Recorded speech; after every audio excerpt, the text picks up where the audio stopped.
नमस्कार साथियों। आज हम एक ऐसे विषय पर बातचीत करने वाले हैं, जिसमें सवाल तो बहुत हैं, लेकिन जवाब नहीं मिल रहे हैं उसके। जवाब ना पुलिस दे पा रही है और ना ही फैमिली से कहीं से कोई जवाब आ रहा है। जी हाँ, बात आप समझ रहे हैं।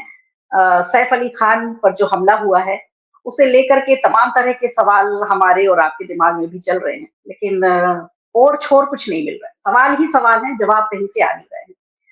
तो इसी मुद्दे पर डिस्कस करने के लिए, इसी मुद्दे पर हम लोग बातचीत करने के लिए हमारे साथ एक खास शख्सियत जुड़ रही हैं। नाम ही उनका काफ़ी है, उज्ज्वल त्रिवेदी जी हमारे साथ जुड़ेंगे और उनसे हम इस विषय पर बातचीत करेंगे। उज्ज्वल जी, बहुत-बहुत स्वागत है आपका हमारे कार्यक्रम में, हमारे इस चैनल में। नमस्कार संगीता श्रीवास्तव जी। और मैं आपके बारे में सुनता रहता हूँ और देखता रहता हूँ। बहुत अच्छा लग रहा है आज जी, आपके जी, चैनल जी। पर आकर। जी बताइए। जी, बिल्कुल हमारी भी बहुत इच्छा थी कि हम आपसे एक बार बातचीत करें और ऐसे मुद्दे पर बातचीत करें, क्योंकि जवाब आपकी तरफ से हमें बिल्कुल सटीक मिलेंगे। तो जी आज ये विषय हमें मिला सैफ अली खान के पर जो हमला हुआ 16-17 के दरमियानी रात की। रात में 2 से ढाई के बीच हमला होता है। 3:30 बजे करीब बताया गया है कि वो हॉस्पिटल पहुंचते हैं। 8:30 तक खबर रिलीज होती है और 10 बजे तक पूरे देश में सबको पता चल जाता है कि उन पर हमला हुआ है। अब सबसे बड़ी बात ये हो रही है कि इतनी हाई सिक्योरिटी वाली कॉलोनी है, पॉश कॉलोनी मानी जाती है। वो एरिया इतना हाई सिक्योरिटी वाला है, वहां पर जाकर के किसी का, ऐसे एक आम शख्स का घुस जाना, भीतर दाखिल हो जाना, उनके फ्लैट में पहुंच जाना, किसी को ये बात पच नहीं रही है। आप कैसे देखते हैं इसे? जी हाँ, बहुत सारे प्रश्न हैं और इस समय उन सारे प्रश्नों के जवाब ढूंढे जा रहे हैं। पुलिस ने आज ही सीन को रिक्रिएट किया है। आज सैफ अली खान डिस्चार्ज हो रहे हैं। 15 से 16 जनवरी की रात 2 बजे जब सैफ अली खान बाकी मुंबई के लोगों की तरह गहरी नींद में सो रहे थे, तब उन्हें अंदेशा भी नहीं था कि जिस शख्स का उन्होंने कभी नाम नहीं सुना, कभी देखा नहीं, हम्म। वो जी। शख्स उनके घर में दाखिल होगा, उनके बच्चे के कमरे के पास वो दिखाई देगा और कुछ ही समय में वो अस्पताल में होंगे। वाकई जिंदगी का, जीवन का कोई भरोसा नहीं होता। ये घटना हमें ये भी जी। बताती है कि अक्सर हम जिन जगहों को यूं ही छोड़ देते हैं, घुसपैठ वहीं से होती है। जो अब तक सच सामने आया उसमें कहा गया है कि उस बिल्डिंग के मेन एंट्रेंस से वो नहीं दाखिल हुआ है, पीछे के दरवाजे से आया है और एक हम्म। फायर शाफ्ट जो होता है उसके जरिए वो अंदर बिल्डिंग में एंटर हुआ और किसी भी जी, मैंने ये सुना है कि वो डक वाले पाइप से अंदर आया, हाँ बाथरूम में अंदर आया और हाँ। उसके, मतलब ये बताया गया है, देखिए, लेकिन आमतौर पर सच क्या अगर है ये? कोई मुंबई के फ्लैट्स को आप देखें तो जो बाथरूम होता है वहां से नीचे हम्म। पाइप जाता है और उस हिस्से में खिड़की भी होती है। और उस जी, खिड़की बिल्कुल। से आ, कोई बाहर जा भी सकता है, आ भी सकता है, लेकिन खिड़की का खुला होना जरूरी है। अब उस खिड़की को कोई खोल कर नहीं रखता और ये एक बहुत हैरान करने वाली बात है कि कैसे खिड़की क्या खुली रह गई थी। अगर देखिए कोई डक्ट से पाइप के सहारे आ रहा है और सीधे बाथरूम में एंटर होता है, क्योंकि एंट्री उसकी बाथरूम में हुई है, बाथरूम की लाइट जली देखी हम्म। है, इसके बाद सब हम्म। अलर्ट किया गया है। माफ कीजिएगा, जी, जी, जी। इसलिए नहीं, मिल कोई बात जाता है नहीं। बेसिकली। उज्ज्वल जी, मेरी बात, मुझे ये ऐसा लग रहा है कि ठीक है, हमको ये बताया गया कि फैमिली की तरफ से कुछ इस तरह के बयान आए, पुलिस ने जो बयान दिया हाँ उनका भी यही था। लेकिन ये बात क्या है, आम जन को, क्या मुझे भी नहीं पच रही है कि क्या वो शख्स वाकई में चोरी करने आया था? क्या उसे घर में सारी चीजों के बारे में पता था? क्या उसे ये बात मालूम थी कि हम यहाँ से जा सकते हैं, एंटर हो सकते हैं? क्योंकि सिक्योरिटी इतनी टाइट होती है यहाँ पर कि आम देखिए, जो बाहरी आज शख्स है, उसे मालूम ही नहीं है कि कैसे पहुंचना है अंदर तक। इसका आज जब मतलब उसे मालूम सीन हो ये बात। रिक्रिएट किए आज सीन रिक्रिएट जी, किया गया तो उसमें पता जी, चलेगा जी। कि सीन रिक्रिएशन में कहां से घुसा। फिर टाइम का पता किया जाएगा। 19 जगहों पे उसके फिंगरप्रिंट्स हैं जहां से वो बिल्डिंग में दाखिल हुँ, हुआ है और कमरे में अंदर घुसने तक। तो उन 19 हुँ, जगहों पर उसने कैसे अपना हाथ रखा, कहां से क्या चढ़ने में मदद ली, उस वक्त लोग कहाँ थे, क्या था, ये सारी चीजें देखिए अब क्रॉस चेक होंगी। ये तो बात हो हुँ, गई कि हुँ, क्या कहा गया है। अब जो कहा गया है वो हुँ, तो सबने सुन लिया। अब वो क्रॉस चेक हुँ, किया जाएगा। तो सीन रिक्रिएट इसीलिए किया जाता है कि उसमें चीजें क्रॉस चेक होती हैं कि अच्छा यहाँ से घुसा तो कोई घुस सकता है कि नहीं, उस फायर हुँ, शाफ्ट में हुँ, एंट्री हो सकती है कि नहीं, बाथरूम की खिड़की कितनी हुँ, बड़ी है, क्या वो अंदर से खुली होती है या बाहर से खोली जा सकती है, कोई ऐसी ट्रिक है इससे उसे बाहर से खोला जा सकता है। ये तमाम चीजें अब उसे बतानी होगी। देखिए, कोई भी जब अपराध होता है, पुलिस किसी को पकड़ती है, उसके बाद पुलिस को ये साबित करना होता है हुँ। ये ऐसे हुआ, इसका मोटिव ये था, पहले तो मोटिव साबित करेंगे कि क्या वाक़ई जी। चोरी। उधर जो बचाव पक्ष है उसके वकील का कहना है कि ये 7 से ज़्यादा सालों से मुंबई में रह रहा है। पुलिस का कहना है कि ये हुँ। 5 महीने पहले आया है, ये वहाँ पर कुश्ती का खिलाड़ी था। ये तमाम चीज़ें क्रॉस चेक होंगी। अब अदालत में इन इसीलिए तो चीज़ों मैं कह रही हूँ कि सवाल इतने सारे हैं और छोर नहीं मिल रहा है उनका, नहीं कि मिल रहा, पुलिस के तरफ से जो बयान आ रहे हैं और जो चीज़ें बताई जा रही हैं, कहीं पच नहीं रही है दिमाग को। ऐसा लग रहा है कि कहीं कुछ कुछ तो मिसिंग है।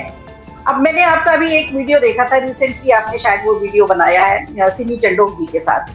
जी। तो उसमें तो जो उन्होंने बातें बताई वो तो बिल्कुल ही डिफरेंट बताई कि मतलब हाँ, पुलिस तो वहां तक पहुंच ही नहीं रही है। उन्होंने तो घर के जो सर्वेंट हैं उनको पूरा टारगेट किया और उन्होंने बताया कि ये सब चीजें, मैं भविष्य वक्ता नहीं हूँ, ज्योतिषी नहीं हूँ, लेकिन ये चीज मुझे मालूम थी कि सैफ अली खान के घर में ये हो सकता है। तो ये हाँ, तो सुनकर मुझे और भी आश्चर्य हुआ कि मतलब अब उनके घर में जो सर्वेंट है और सिमी जी के जो घर में सर्वेंट है, फिर ईशा कोप्पिकर जी के भी घर में जो सर्वेंट है, तीनों का कनेक्शन जो उन्होंने बताया वो तो बहुत हैरान करने वाला था। जी हाँ, देखिए क्या होता है कि अगर आप मुंबई के कुछ खास इलाकों में जाएँ, जैसे लोखंडवाला है, जुहू है, पाली हिल है, ये वो इलाके हैं जहाँ पर बहुत सारे मीडिया और फ़िल्म से जुड़े लोग रहते हैं। तो अक्सर इनके यहाँ काम करने वाले जो सर्वेंट्स होते हैं, उनका भी आपस में कनेक्शन निकलता है और ये पुलिस का काम है। सिमी मेरे चैनल पर आईं और उन्होंने अपनी बात रखी। डेफ़िनिटली उनको जो ज़्यादा जानकारी थी उन्होंने मेरे साथ शेयर की और आई एम श्योर कि अगर ज़रूरत होगी तो जहाँ जाँच हो रही है वो वहाँ पर भी उसको शेयर करेंगी।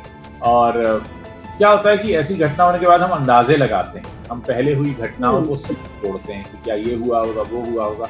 अब ये पुलिस का काम है, क्योंकि हम एक पत्रकार के तौर पर या एक नागरिक के तौर पर चिंता जता सकते हैं, अपनी तरह से चर्चा कर सकते हैं, सजग हो सकते हैं, हम बातें सुझा सकते हैं, एंगल सजेस्ट कर सकते हैं, लेकिन अल्टीमेटली काम पुलिस को करना है और साबित कोर्ट में होना है और उसके लिए सबूत होने चाहिए। हम अपने ख्वाबों ख्यालों में अगर कोई बात सोच लें और अगर वो अदालत में ना हो तो फिर वो गलत हो जाता है। कहने का मतलब ये है कि वो बात तो बिल्कुल सही है कि जब तक पुलिस की अंतिम कार्रवाई नहीं हो जाती, उनकी तरफ से अंतिम बयान नहीं आ जाता, तब तक तो सिर्फ कयास ही लगाए जाते रहेंगे, बिल्कुल, है ना? लेकिन ये मैं सैफ अली खान के घर के जो सर्वेंट हैं, कोई भी घटना हो जाती है मतलब कोई ऐसे वैसे सर्वेंट तो नहीं रखे होंगे, उन्होंने तब पूरी छानबीन, पूरी पुलिस वेरिफिकेशन के बाद ही अपने घर में सर्वेंट रखे होंगे। करीना ने अपने बयान में कहा है कि हमें किसी पर शक नहीं है।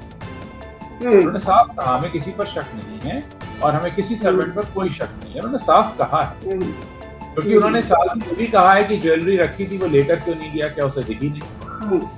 बस ये सवाल भी बहुत इम्पोर्टेंट है कि ज्वेलरी रखी थी तो ज्वेलरी नहीं लेके गया, तो आपको भी लगता है क्या वो वाकई चोरी करने आया था? अब देखिए कोई भी और मकसद हो सकता है, क्योंकि चोर जो है वो पकड़े जाने पर भागने की कोशिश करता है। उसने भागने की कोशिश करने की जगह प्रहार किया और एक नहीं कई प्रहार किए हैं और प्रहार करके वो भाग गया। एक बयान ये भी आया कि मेड ने ये कहा कि हम ये सब मारपीट होने के बाद हम उसे कमरे में बंद करके भागे थे, लेकिन कमरे में जाहिर है एक बाथरूम था, बाथरूम में खिड़की थी, खिड़की से लगा वो शाफ्ट था जहाँ से निकल कर वो भाग गया। तो तमाम चीजें हैं जो इस तरफ इशारा करती हैं कि भी बहुत सारी बातें जो है वो सामने आने की बात है। देखिए क्या होता है बात ये भी बात आई थी कि जब कमरे में बंद किया गया था तो कमरे से बाहर कैसे आया, किसने बाहर निकाला? हाँ, ये भी सवाल आया था। ये सारी चीजें जो आज सीन रिक्रिएट हुआ है ना, सीन रिक्रिएट हुआ ही इसलिए है, अब पुलिस इसीलिए करती है सीन रिक्रिएट कि हाँ भी बताओ कैसे घुसे, उस वक्त क्या किया था, हमने कौन सा जूता चप्पल पहना था या नहीं पहना था, कौन सी दीवार पे चढ़े थे, कहाँ पैर रखा था, कहाँ हाथ रखा था, कितना खुद को तुम पुश करके आगे बढ़े थे। और हो सकता है एक पुलिस का जो व्यक्ति है उसके साथ वो चीज करके फिर से देखे। और ये बताया गया कि काफी फुर्तीली बॉडी वाला शख्स है वो और कुश्ती का खिलाड़ी रहा है, तो उसकी बॉडी स्ट्रेंथ कितनी है कि हर किसी के बस की बात नहीं है कि नीचे से 16 माला वो चढ़ जाए। हम लोग तो सीढ़ी पे चढ़े तो हालत खराब हो जाती है, वो पाइप पे चढ़े, तो वो सारी चीजें। अब देखिए इस शख्स का बांग्लादेशी कनेक्शन भी निकल आया है, बताया जा रहा है कि बांग्लादेशी है, तो अब निश्चित रूप से जब बांग्लादेशी निकल आया तो पॉलिटिकल बयानबाजियां भी शुरू हो गई हैं। राम कदम जी अलग अपना बयान दे रहे हैं, कांग्रेस पार्टी है मुंबई में वो अलग तरह से सिक्योरिटी को लेकर के बातचीत कर रही है। क्या है कि बांग्लादेशी है, ये साबित करना पड़ेगा, अदालत सिर्फ सबूत पे चलती है। आप उसको अमेरिका का निवासी बता दीजिए पर साबित करिए, तो पुलिस को साबित करना होगा कि अमेरिका का है कि बांग्लादेश का है कि कहाँ का। तो एक तो वो बातें होती है जो कही जाती हैं कि फुर्तीली बॉडी है, कुश्ती खेलता था, 5 महीने पहले आया था, बचाव पक्ष कह रहा है 7 साल से रह रहा है, वो एक जगह कहीं उसका बेस्ट एम्प्लॉय का अवार्ड भी दिख रहा है कि उसे बेस्ट एम्प्लॉय का अवार्ड मिला हुआ है। तो ये तमाम बातें जो साबित होंगी, तो अदालत में वही होगा जो साबित हो। एक बात और आपसे मतलब डिस्कस करनी है, समझेंगे क्या ऐसे, लेकिन जो ये कहा जा रहा है कि उनके घर में गाड़ियां तो तमाम होंगी और गाड़ी चलाने वाले भी होंगे और अड़ोस पड़ोस भी ऐसा नहीं है कि कोई नहीं हो वहां पर। उस बात पर मैं कैसे ऑटो में गए, ऑटो में कैसे गए, ऑटो कैसे पहुंचा, और क्यों कोई गाड़ी नहीं थी उनके पास अवेलेबल, क्यों अपने पड़ोसियों को नहीं बताया गया? उनके पड़ोसी भी तो थे, इतने हाई प्रोफाइल सोसाइटी है तो पड़ोसी कोई भी आ जाएगा, हम तो रास्ते चलते किसी को भी बोल देते हैं भाई मदद के लिए, लेकिन सैफ अली खान के पड़ोसी नहीं निकल कर आए, ये भी एक आश्चर्य वाली बात है। मेरे आपसे कुछ सवाल होगा क्योंकि आपने सवाल पूछा है। मैं मुंबई में 25 साल से रह रहा हूँ, आप मुंबई में नहीं रह रही हैं शायद, तो मैं शहर के कभी कभी जाना होता है। आप लाख गाड़ियां खरीदने बम्बई शहर में और आप यहाँ के अंबानी टाटा कुछ हो जाए, बम्बई शहर में सबसे तेजी से आप सिर्फ और सिर्फ ऑटो ही पहुंचा सकता है। ये मैं प्रैक्टिकल बात बता रहा हूँ, एकदम प्रैक्टिकल बात। अगर आपको जल्दी कहीं पहुंचना है तो एक बात, ये कहा गया कि उनके घर में सारी गाड़ी इलेक्ट्रिक हैं और ऑटोमेटिक हैं, ड्राइवर सारे घर जा चुके थे। हमने कई बार देखा है सैफ अली खान खुद गाड़ी चलाते हुए नहीं दिखते हैं। इब्राहिम के बारे में कहा गया कि वो गाड़ी चलानी नहीं आती, इलेक्ट्रिक और ऑटोमेटिक वो नहीं चला पाते। पड़ोसियों का तो मुंबई शहर मशहूर है इस मामले में, आपके पड़ोस में कौन रहते हैं आपको उनका नाम नहीं पता होता। जब से ये फ्लैट कल्चर आया है उज्जवल जी, तब से ये हो गया है, छोटे शहरों में भी हो गया है, मुंबई बस की बात नहीं है। जब से ये फ्लैट कल्चर आया है तब से पड़ोसी वाकई में नहीं मालूम होते लोग, पड़ोसी का पता किसी को नहीं होता। दूसरा, अगर आप हाई प्रोफाइल सेलिब्रिटी हैं तो फिर आप और भी ज्यादा अपने कुकून में रहते हैं, दूर हो जाते हैं। दूसरा रही बात कि उसने कहा एम्बुलेंस को फोन करते एम्बुलेंस आती, तो लीलावती अस्पताल जहां हमको लेकर गए हैं और जो सैफ का घर है वो कोई बहुत ज्यादा डिस्टेंस नहीं है, मेरे ख्याल 2.5-3 किलोमीटर होगा, 3 किलोमीटर के अंदर अंदर होगा वो। उतने में अगर एम्बुलेंस आती और उनको लेकर जाती, उसको कहीं जल्दी ऑटो रिक्शा से पहुंचे होंगे। मैं बिल्कुल प्रैक्टिकल आपको बात बता रहा हूँ। बांद्रा जो है कहने को बड़ा हाई प्रोफाइल है, सड़कें पतली पतली, आज भी 2 गाड़ी आमने सामने आ जाए बांद्रा की किसी सड़क पर तो रुकना पड़ता है। इमारतों की कीमतें जरूर बहुत ज्यादा हैं, करोड़ों में हैं, लेकिन सुविधाएं नहीं है, सड़कें बहुत पतली संकरी हैं। और जैसा मैंने कहा कि अच्छा मुंबई शहर में ये आप नहीं कह सकते कि रात 3 बजे ट्रैफिक नहीं होगा, कम होगा, कम गाड़ियां सड़क पर होंगी। देखिए ना, नीचे उतरते ही ऑटो रिक्शा मिल भी गया। किस शहर में ऐसे नीचे उतरते ही रात के 3 बजे ऑटो मिल जाएगा? हिंदुस्तान में तमाम शहर ऐसे हैं जहां नहीं मिलेगा। तो ये मुंबई शहर आप, मैं ये नहीं कहूंगा कि कोई विशेषता कहूंगा, ये है कि वहाँ ऑटो रिक्शा मिल भी गया, उसने पहुंचा दिया। हाँ, ये बात सुनने में अजीब लगती है कि करीना साथ में क्यों नहीं गई, ये बात सुनने में अजीब लगती है कि इब्राहिम साथ में क्यों नहीं गए, ये बात सुनने में अजीब लगती है कि किसी पड़ोसी को ऐसे समय पे क्यों नहीं उठा लिया गया। हो सकता है उनको ये लगा हो, अच्छा एक तो 4 उनके पास फ्लोर्स हैं, 8, 9, 10, 11 या ऐसा कुछ है, टोटल 4 फ्लोर उनके पास। 12वीं मंजिल में ये रह रहे थे, ये हुआ है 12वीं मंजिल में रहते हुआ है ये मामला। 9, 10, 11, 12 ये शायद 4 फ्लोर उनके पास है, 2 ड्यूप्ले हैं उनके पास। अच्छा, लिफ्ट भी उनके साथ पास प्राइवेट लिफ्ट है, तो ऐसा नहीं कि लिफ्ट से होता ना कि आप कई बार पड़ोसी से लिफ्ट में आमना सामना होता है, तो लिफ्ट भी सबकी प्राइवेट है। तो कुछ चीजें लिफ्ट में भी बताया कि कुछ कार्ड लगता है उसके बाद ही ओपन होती है लिफ्ट भी, हर कोई लिफ्ट से जा नहीं सकता, कार्ड लगता है उनकी लिफ्ट में, उसके बाद ही बिल्कुल। और दूसरा क्या है कि ये तो दाखिल ही पीछे से हुआ है, इसने तो लिफ्ट में चढ़ाई नहीं, सीढ़ी यूज नहीं किया। इसका मतलब उसको ये चीज पता थी कि लिफ्ट हम खूब अच्छे से जानकारी थी इसका मतलब उसके घर के बारे में। जी, उस बिल्डिंग में काम कर चुका होगा, आता जाता रहा होगा, उसको अच्छे से पता होगा, वरना वो उसी बिल्डिंग में दाखिल हुआ। और ये भी कहा जा रहा है कि वो पड़ोस वाली बिल्डिंग से दीवार कूद कर आया है, पड़ोस वाली बिल्डिंग में आया। लेकिन उज्जवल जी अभी देखिए, अगर एक तारतम्य बैठाया जाए तो इसके पहले पूनम जी के यहाँ भी चोरी हुई थी, उनके यहाँ पे भी रेनोवेशन का काम चल रहा था, उनका हीरो का हाथ चोरी हो गया था, हम लोगों ने खबर भी चलाई थी इसको लेकर। उसके पहले गोविंदा जी के अचानक बंदूक सुबह 4 बजे चल गई थी, वो कहीं शूट उट पे जा रहे थे तो एक वो हुआ हादसा। अभी इस घटना के बाद भी एक और समझ में आया कि वो शाहरुख खान जी के घर पे भी रेकी करने पहुंचा था। हाँ। तो ये लगातार जो सेलिब्रिटीज को क्या जानबूझकर टारगेट किया जा रहा है, क्या हो रहा है? पहले तो ऐसी कोई खबरें नहीं आती थी, बिंदास रहते थे सेलिब्रिटी अपने अपने अपने इलाके। मुंबई शहर में वैसे भी जैसे आमतौर पर होता है ना, गाड़ी से डेक चोरी हो गया, गाड़ी चोरी हो गई, चेन स्नैचिंग वगैरह, ये मुंबई शहर में नहीं होता। और उसके कारण अपने अलग हैं, क्योंकि यहाँ हर वक्त इतनी भीड़ रहती है, हर वक्त इतनी रोशनी रहती है कि क्राइम करने वाले को जो सुनसान जगह चाहिए, जो मौका चाहिए, मिलता ही नहीं। तो कुछ खास तरह के क्राइम है जो मुंबई में सिर्फ इस वजह से नहीं होते क्योंकि यहाँ पर भीड़ बहुत है। और हाँ, बहुत हैरानी की बात है, गोविंदा के घर पर गोली चलना, वो तो देखिए उस बंद कमरे में अकेले वही थे, कोई और नहीं था। हाँ, पूनम ढिल्लों के यहाँ जो चोरी हुई वो एक ये बात है कि वहाँ उनके यहाँ काम चल रहा था। तो डेफिनेटली देखिए, बाहर के लोग आते हैं काम की तलाश में और उन्हें लगता है कि वो ये कर सकते हैं, यहाँ पर अंजाम दे सकते हैं।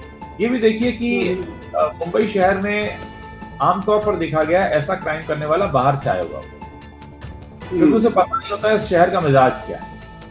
इस शहर में कई चीजें ऐसी हैं जहां पर आप क्राइम नहीं कर सकते। अच्छी बात भी है कि इतनी ज्यादा भीड़ है। कई बार भीड़ में अपराध करना आसान होता है, लेकिन कई बार भीड़ हो तो अपराध करना मुश्किल भी होता है। दोनों ही बात, छोटे मोटे अपराध नहीं, बड़े लेवल पे क्राइम जी। खबरें जो आती हैं वो बहुत बड़े लेवल की आती हैं। डेफिनेटली हाँ, ये पुलिस को अभी आप इस केस को सैफ अली खान के, ठीक है, सीन रिक्रिएशन का आज काम हुआ पुलिस की तरफ से। अब आप इसको किस दिशा में जाते हुए देख रहे हैं? क्या इसकी रिपोर्ट आ जाएगी, उसके बाद ही सारी चीजें क्लियर हो पाएंगी? इतनी जल्दी हो जाएंगे अभी और पुलिस लटकाएगी केस को? अभी दूसरा दिन है रिमांड मिले हुए, 3 दिन और है रिमांड के। संडे को 5 दिन की रिमांड मिली है। तो अब देखा जाएगा कि आगे अभी जो सीन रिक्रिएट हुआ है वो क्या होता है। देखिए, मैंने कहा ना, अदालत में जब जाएगा तो बहुत रिपोर्ट क्या है जी, कि बांग्लादेश से आया, कहाँ के कागज हैं, कौन इसे जानता था, किसने इसकी मदद की, कहाँ इसने क्या काम किया है, तमाम चीजें निकल कर आएंगी। अभी तो मतलब अभी तो कहते हैं ना, अभी तो जो शुरू हुआ है, सही बात है। और हमारे यहाँ तो अभी बांग्लादेशियों को लेकर के वैसे देखा जाए तो दिल्ली चुनाव चल रहा है, घमासान चल रहा है। बंगाल में भी एक प्रधान बन जाती है, गांव की सरपंच बन जाती है, प्रधान बन जाती है। तो बांग्लादेशियों का हमारे देश में जो चल रहा है वो कहीं ना कहीं उनको भी सपोर्ट तो मिलता है, तभी तो ये सारी चीजें हो जाती हैं। अब इनका क्या निकल के आएगा ये तो देखने वाली बात होगी। आज एक विषय पर हम और आपसे बातचीत करना चाहेंगे। आज सुशांत सिंह जी का आज जन्मदिन है। उनका केस अभी तक नहीं सुलझा है, इतना वक्त हो गया है, लोग इंतजार कर रहे हैं क्योंकि उनके चाहने वालों की कमी नहीं रही। और जिस तरह से हादसा हुआ उनके साथ में, वो लोगों को तोड़ गया अंदर से। तो उनके फैंस, उनके परिवार के लोग और सभी लोग इंतजार कर रहे हैं कि उनके साथ भी कुछ न्याय हो। तो आज हम उस विषय पर भी थोड़ा सा आपसे समझना चाहेंगे कि सैफ अली खान के मामले में ये भी सेलिब्रिटी है, वो भी सेलिब्रिटी है, ये फटाफट सारी चीजें होती जा रही, सीन रिक्रिएट हो गया, सब कुछ हो गया। सुशांत सिंह का केस अभी तक लटका, पुलिस ने अभी तक कोई भी इसमें वेरिफिकेशन अपनी तरफ से नहीं दिया। एक घंटे के अंदर ही ये बता दिया गया कि सुसाइड केस है ये। जी हाँ, डेफिनेटली। आप ये देख रहे हैं दोनों केसेस में कितना अंतर दिखाई पड़ रहा है। आपको ऐसा लग रहा है क्या, ये मुझे बस लग रहा है? देखिए, लोग इस पे राजनीति भी कर सकते हैं और पुलिस को इससे भी जोड़ सकते हैं कि उस वक्त किसकी सरकार थी और इस वक्त किसकी सरकार है। लेकिन तमाम बातें एक तरफ, मैं ये बात कहना चाहूंगा कि नेचर ऑफ क्राइम जो उस वक्त हुआ और नेचर ऑफ क्राइम ये थोड़ा डिफरेंट है। दूसरा क्या, उस वक्त के हालात डिफरेंट थे। उस वक्त कोविड था और बहुत सी चीजें बंद थी, लोगों का पहुंचना मुश्किल था। फिर जिस तरीके से चीजें सामने आई एक एक करके, और कहते हैं ना, दोनों घटनाक्रम को हम कंपैरिजन नहीं कर सकते। यहाँ पर तो एक शख्स जो विक्टिम है, मतलब यहाँ मैं सैफ अली खान को विक्टिम मानता हूँ अगर, तो वो खून से लथपथ पहुंचता है अस्पताल, बोलने की हालत में है, बताने की हालत में है। अस्पताल पहुंचकर कहता है मैं सैफ अली खान हूँ, मेरे लिए स्ट्रेचर लेकर। वहाँ जो विक्टिम था वो बोलने की हालत में नहीं था, या इस तरीके से चीजें सामने आई। और एक और चीज यहाँ पर समझनी होगी कि नेचर ऑफ क्राइम बहुत अलग है। यहाँ घर में कोई घुस गया है, मारपीट हुई है, वहां तो कुछ ऐसा हो गया है जो मतलब जिसको हम कभी कोई कल्पना कर ही नहीं सकता था। हालांकि इसकी भी कोई कल्पना नहीं कर सकता था, लेकिन यहाँ तब भी बोलने वाले लोग हैं, बताने वाले लोग हैं, गवाह हैं, अब कुछ था ही नहीं। दूसरा ये कि किसी भी केस में अगर इतना लंबा वक्त हो जाए और कोई अपडेट ना आए तो डेफिनेटली अब क्या कोई बता सकता है कि हमारे देश के किसी कोने में कहीं एक कमरा है जहां बैठकर 4 लोग ये बात करते हैं कि हम ऑफिशियली असाइन हैं सुशांत सिंह राजपूत मामले की जांच करने के लिए और आओ देखें कल तक का क्या अपडेट है और हमें कल ये करना है। ऐसा इस देश में कहीं कोई कमरा नहीं है। ऐसा इस बहुत जल्दी लोग भूल जाते हैं हमारे, भूल जाते हैं, कुछ भी नहीं है ऐसा। और देश की जनता ठीक है बात करती है, याद करती है। बहुत से हमारे देश में इतने क्राइम हो जाते हैं। अभी देखिए हाल फिलहाल में अतुल सुभाष वाला मामला हुआ या कोई भी मामला, बहुत सारे ऐसे मामले एकदम से निकल कर आते हैं जिनमें एकदम हैरानी होती है। आरजी कर वाले मामले में कल ही फैसला आया है, या वो केरला का एक केस जिसमें वो ग्रीष्मा नाम की लड़की ने अपने बॉयफ्रेंड को जहर दिया, उसको फांसी की सजा हुई।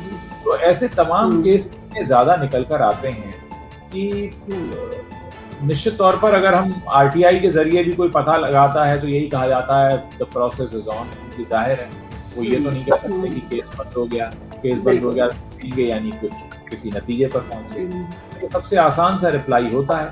अब इस पर हम किस तरीके से भरोसा करना चाहते हैं ये हमारे ऊपर है। वहां से जवाब यही आता है कि प्रोसेस इज ऑन। लेकिन सच तो ये है कि मुझे नहीं लगता कि हमारे भारत देश में कहीं कोई ऐसा ऑफिसर या कोई टीम या कोई कमरा है जहां बैठकर इस केस पर तहकीकात चल रही है।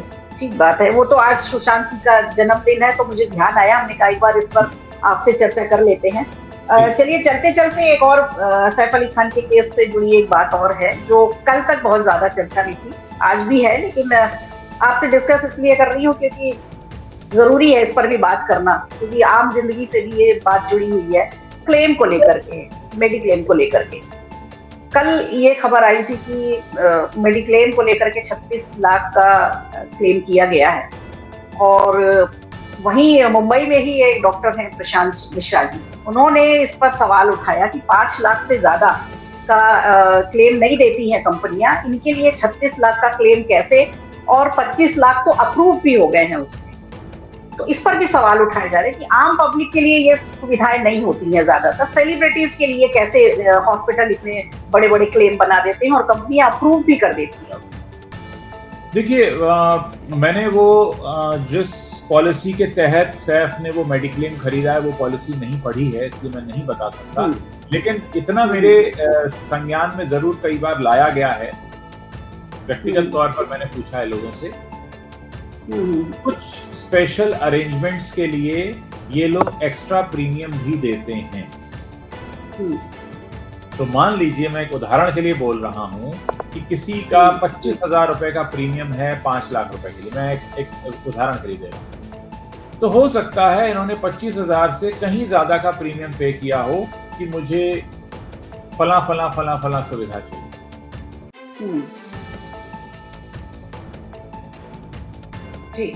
ये अब पैसे का खेल है, मतलब जिसके पास ज्यादा पैसा उसको सुविधाएं ज्यादा है, ये बात मान लेना चाहिए। जी हाँ, पॉलिसी डॉक्यूमेंट जब तक ना पढ़ा जाए। अब क्या उसमें एयर एम्बुलेंस का जिक्र है, क्या उसमें इस बात का जिक्र है कि अगर किसी डॉक्टर को फ्लाई करके आना पड़ेगा तो उसका एयर फेयर देगी? मैं आपको जस्ट एक बात थ्रो कर रहा हूँ, मैं ये नहीं कह रहा हूँ कि क्या सही और क्या गलत है, क्योंकि मैंने उसका पॉलिसी डॉक्यूमेंट नहीं होता। लेकिन किसी भी परिस्थिति में भाई इतना तो आप मानकर चलिए कि जिस भी इंश्योरेंस कंपनी ने वो क्लेम दिया है घाटे का सौदा तो नहीं किया होगा। बिल्कुल नहीं, नुकसान में दे दिया, घाटे में नहीं जाएगी कभी भी। घाटे में जाएगी, व्यापार करने बैठी है, बिजनेस करने बैठी है, जाहिर है उसका उन्होंने अच्छा प्रीमियम लिया हो। वो प्रीमियम अमाउंट कितना है, क्या वो प्रीमियम सभी के लिए है या कुछ खास के लिए है, या वो प्रीमियम इतना ज्यादा है कि वो आम लोगों को बताते ही नहीं है कि जिसको चाहिए होगा वो सामने से बस नहीं। सवाल बस यही था कि जो सेलिब्रिटीज हैं, हाई प्रोफाइल केस हैं, उनको फटाफट इतना सारा मेडिक्लेम अप्रूव कर देती हैं कंपनियां, आम जनता परेशान होती रहती। सवाल उनका बस यही था और कुछ नहीं। इसका जवाब ये दूंगा कि मुफ्त में नहीं करती। मुफ्त मतलब जब तक कि उनको उसका कुछ एक्स्ट्रा एडेड, भाई ऐसा भी नहीं है कि सैफ अली खान ने कोई ऐड कर लिया है किसी मेडिक्लेम का कि चलो भाई हमने इस तरह से कर लिया, हमें तो उसका नाम तक नहीं पता, यहाँ पे हम नाम भी डिस्कस नहीं कर रहे, अपने पॉलिसी डॉक्यूमेंट नहीं कर पड़ा। तो डेफिनेटली उसका प्रीमियम काफी हाई रहा होगा। हाँ बिल्कुल, ये मान के चल सकते हैं हम लोग। देखिए सरकारी अस्पताल में 21,000 रुपए में भी डिलीवरी होती है और 21 लाख में भी डिलीवरी होती है। तो अब सरकारी हॉस्पिटल तो हम बातें करने बैठेंगे तो शायद पूरा दिन निकल जाएगा। सरकारी हॉस्पिटल्स की जो सुविधाएं हैं और जिस तरह से उस पर हम बात करेंगे तो शायद पूरा दिन निकल जाएगा। जी चलिए उज्जवल जी, बहुत अच्छा लगा आपसे बात करके। फर्स्ट टाइम अपने चैनल में हम आपसे जुड़े, आपने समय दिया, बहुत बहुत धन्यवाद। फिर कभी हम आपको फिर परेशान करेंगे एक आध मुद्दे पर, फिर हम आपसे बात करेंगे। चलिए, बहुत शुक्रिया, बहुत धन्यवाद। वीडियो अच्छा लगा हो तो लाइक कीजिए, शेयर कीजिए और कमेंट बॉक्स में हमें जरूर बताइए।